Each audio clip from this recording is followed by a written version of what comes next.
Well, hello. So I've just come off the stage at the World of Freight Expo in Bratislava. And what a great Brexit-related panel discussions we had with so many great speakers from the logistics world, just discussing what the impact of Brexit really was. And I have noted down the questions that we were discussing for an hour and a half. Now, of course, I'm not going to let you relive the 1.5 hours of panel discussions with the view of the ports of continental Europe, with the view of logistics trade in the UK, and of course, with the view of business, small and large, represented by, I guess, the importer-exporter advisor in the room, me. So I've written down the questions, and I'm gonna remember what were made, what the contributions that were made, and also kind of summarize what kind of my view on this is. So just so that even if you weren't able to be in live in the World of Freight Expo, which was such a great event for Central and Eastern Europe, that I was really impressed. So just looking at the questions here. So let's get right into it. Okay, so question number one that was asked in this panel: what have been the effects for UK and EU 27 caused by Brexit? Well, I would say overall, and I think that's a view that was shared around the panel, there's been confusion. There's been people were unsure, businesses were unsure what they were supposed to do because the rules came in so late on the 21st of December only. So from there to prepare and get ready is almost impossible with the Christmas situation as it was.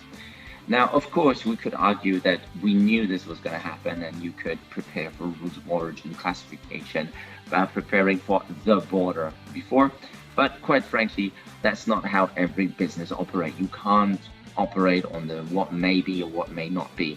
Fact is, in January, it all came in, and we had in the UK, we had easements, so that's why the impact wasn't felt that significantly. And in the EU 27, we didn't really have these easements. So that meant that the third country UK traders were hit with the full force of border control. And that meant SPS import licenses, for example, that led to a lot of delays because people were adjusting to the rules. And 10 months in, I must say that a lot of businesses have prepared really well and they have adjusted to the new situation. They've taken the measures necessary. So whether that would be setting up in Europe a new entity or sorting out their customs and making sure the Incoterms are correct, sorting out their paperwork, making sure the customs clearances are done correctly, and getting to grips with all these new terms like rules of origin, classification, evaluation. So a lot of businesses have gone from zero to hero in a short matter of time. Now, at the same time, there are still some businesses that still today in October 2021 are asking me, here's an invoice, what do I do? Or I don't think I've ever seen a customs declaration, and we've been having things rock up in front of our door for the last 10 months, and nobody has ever submitted a customs declaration. So these are extreme cases, of course, but they still do occur, and it causes some kind of concern.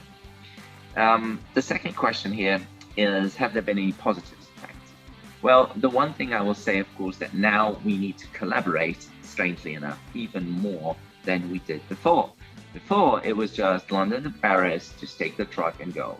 Now, actually, if one person in the chain doesn't do what they're supposed to do, then it is very possible that the movement can't be completed.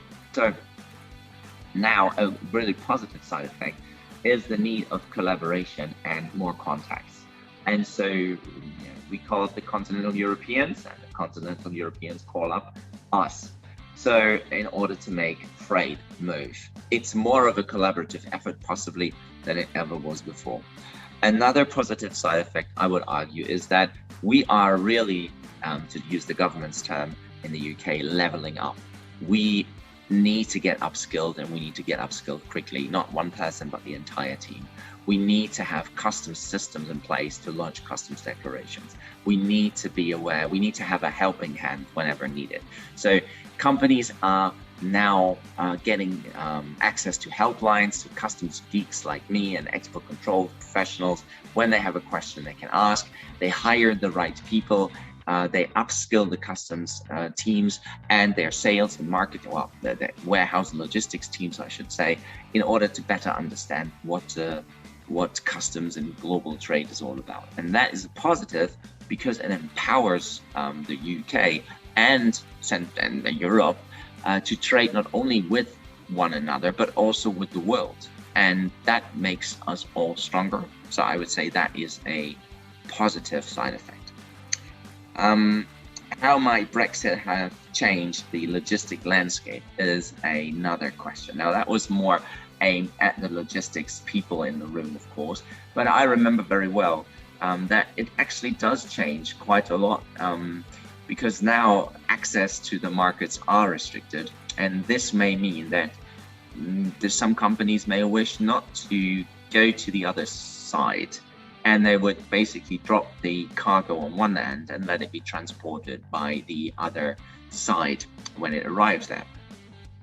And at the same time, you may see some drivers not being very willing to enter into, I'm choosing my words very carefully, into the other person's territory or other country/region's territory because of various visa immigration issues that may occur, and that may lead to a shortage of staff to drive the trucks, and that may in itself then manifest itself by other modes of transport being used, for example rail or air, and most notably rail is a really attractive option. If you don't have drivers, well then take rail, and that's in line with environmental goals as well. So I would think that one of the answers to that question could be nothing but a fundamental break up of existing routes and existing transport links would possibly be fair enough to say. Maybe I'm exaggerating a little bit because trade is still flowing, but it's flowing with difficulties. And that means everybody needs to be smart and think about how you move goods in the future when you can't be certain that you have enough drivers and you're not supposed to use that many trucks on the roads anyway. So it's my response anyway to that question. Next question. Has Brexit created opportunities in Central Europe? Well, I should think so. I've spoken with a lot of companies over these 3 days that I had the pleasure to meet, and I learned so much about the opportunities that this region has. From the port of Gdansk in Poland, which offers great opportunity to ship all the way to the Far East, to the ports of Croatia, which offer, and are often overlooked, offer unparalleled access to the Mediterranean and further afield. And of course, then the entire Central European region is basically stacked now with warehouses and warehouse space and companies that have moved production and space there to serve their customers from Central Europe. And this is relevant because many people in the UK or businesses that are thinking, hey, I should set myself up in Central Europe, are thinking, or in Europe in general, have a choice to make where to set up. And the obvious choices are Germany, or they are Netherlands, if that is kind of where you want to be. But don't misunderstand, or forget Central Europe. The railway links, the motorway links, the logistic links, the links to the seaport, and of course this thirst for innovation, drive, and young talent can be found in Czechia, the Slovak Republic, and Hungary, and the likes of it. And of course, being in Bratislava, I know how close this is to Munich, about 4 hours by car. I know how close this is to Vienna, about 1 hour by train. So it is strategically located, and it has amazing, as I was told today, incentives, because there are a lot of agencies that support Slovakia's development and would be really eager for UK companies wishing to set up in Slovakia to set up business there. So if you want more information about the support they kind of gives you to find the right space, find the right people, the tax incentives, all that, I've got just the contacts. So all you've got to do is reach out to me, tell me, hey, Slovakia it is, and I'll hook you up with the people that can help you further. What else? Yeah, we're almost at the end. So question here or comment, will pragmatism and the desire to make trade simple mean that there will be, by mutual agreement, a rapprochement between the EU and the UK down the line? Well, that's an interesting question. Now, what I would say to that is yes. I think what we need to do is let the politicians be politicians, and we just need to get on with it. And when I say get on with it, I mean actually a little bit more than just say, hey, I'm ready to do business with you. I think what we could all do with is to just rekindle our fire amongst each other, for us to see each other at events, live and in person as possible. And to make the point that politicians do what politicians do, but we're here to be serious, to support, to collaborate, and to just work it out.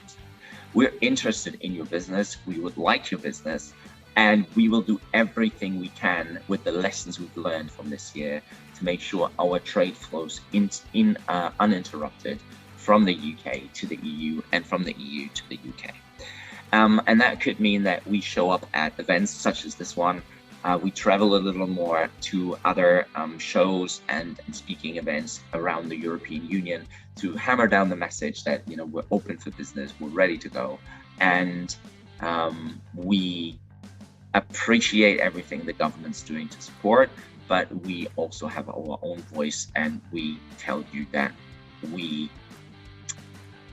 are there to work and work with you collaboratively and ready to go. And hearing that from the industry in person on a mini road show around the European capitals, or the Europeans come to our beautiful land and travel around England, Wales, Scotland, and our 4 nations, might help us not get lost in translation, move past the rhetoric and the politics and the theatre and the drama, and end up at a place where doing business and making successful business is the way to go.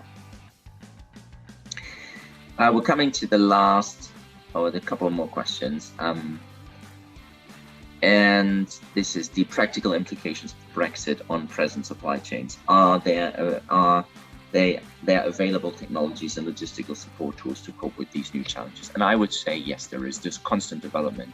Just a couple of days ago, 2 days ago, I sat on the panel on blockchain, and we looked at what the future of blockchain should be. And there's a separate video that I've made, and I link down below. And that just goes to show that we are constantly innovating, we're constantly evolving and looking at new ideas. And there are amazing offers out there that help take control of supply chains, get visibility into where my stuff is, deal with customs and duty in an electronic way. And there's a lot. And I have trade automation experience. I worked in the trade automation company, so I know what is out there. And it's quite a lot. And there is a price to pay for that. And there are other considerations that you need to think about before you jump into a trade solution that is automated and that will require work in itself. But of course, the rewards are there if you can leverage everything that this trade automation offers nowadays. And then, of course, there are new developments that come aboard. So yes, there is a lot of solution out there, but without due diligence and without proper care and without benchmarking it and without understanding where the cost benefit lies and having that really, really clear cut and approved and signed off, we need to remember that overall, we're not in it just because the technology looks so fancy, but because it actually needs to solve problems. And if it does that, I'm all in. And the final point is, to get technology and software, you need to have the staff, the time, the resources, and the money in order to have it and set it up. So a SAP implementation can take from 3 to 18 to 24 months. And you can imagine that trade automation software can do that too. And by that time, it may very well be that we found yet another technology. So all of that is worthwhile consideration. Worth considering. The one thing I will say is that no matter how much you automate and technology you employ, you are better off to have human support, because these things cannot all be done by a computer, because there is some interpretation leeway needed. And therefore, having a customs expert, customs manager, global trade professional look over the things you're doing and checking that the machine's doing what it's supposed to do is probably a good idea. And then we get to the final question. And then basically you sat through the entire presentation we delivered online, just in a summarized form.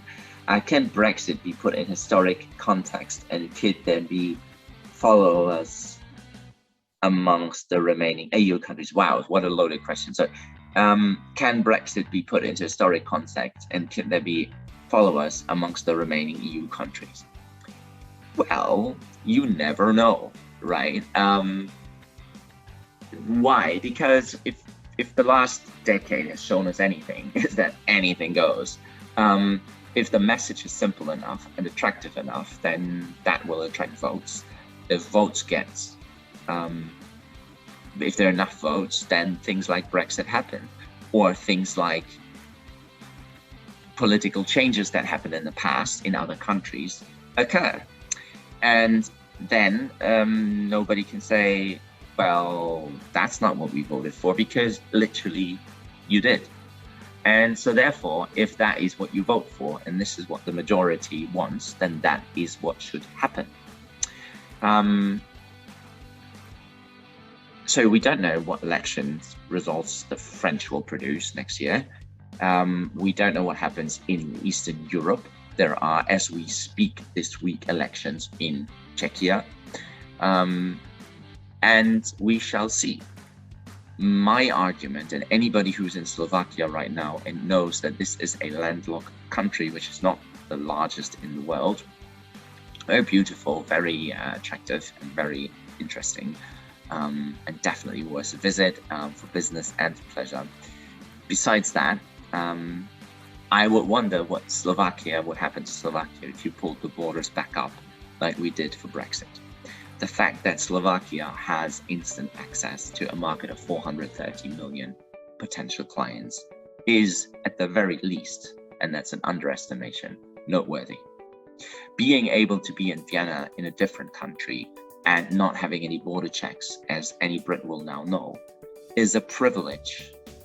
I repeat, it is a privilege, not a given right, that we can cross borders without being stopped. Because the one thing that we see, anybody who's landed in Stansted or in Heathrow ever since we can fly again knows, the queues are very long, takes a long time, and entry is not guaranteed. That's different to, oh, I'll just take a train and spend the weekend in Vienna.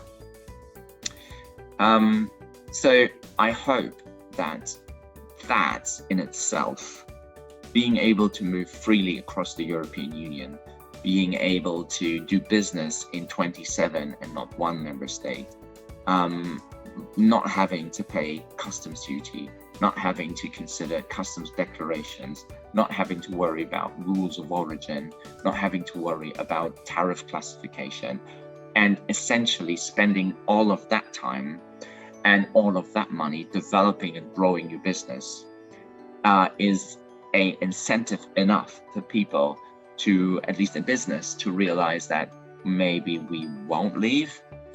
And if the politicians are smart enough to explain why it is a good thing to be in a single market, and why, even though there's taxpayers' money involved, that compares nothing to what the opportunities are for individuals as well as businesses, then hopefully the case for Europe can be made without being dependent on the political flavor of the week, month, year, whatever.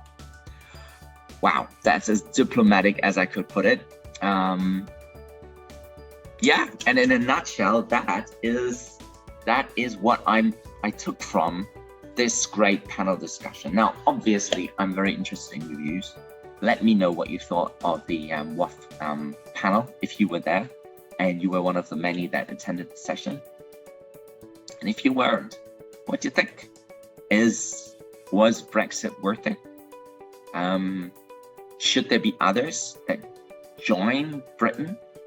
Am I totally off with my analysis for the logistics sector, for the importing and exporting sector? What's to become of the relationship between the EU and Britain?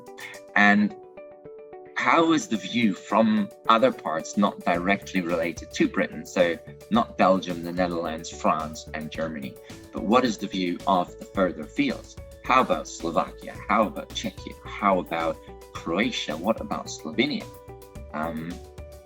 Yeah, so let me know in the comments down below what you think about Brexit and about the opportunities and the challenges that it represents for Central Europe, for the European Union as a whole, and of course, for Britain. Hey, once again, thank you for watching. Thank you for taking an interest. It really means a lot to us that we are able to share these moments with you, to reflect, to waffle, and to ramble, and to share some views, and just, look a little bit further afield than Great Britain, and be part of Europe, whether we are on that side, or whether we are on the other side. We'll always be part of Europe, and we are happy to be part of Europe. With that, Arnie from Bratislava is out, and I will see you next time. Can't wait.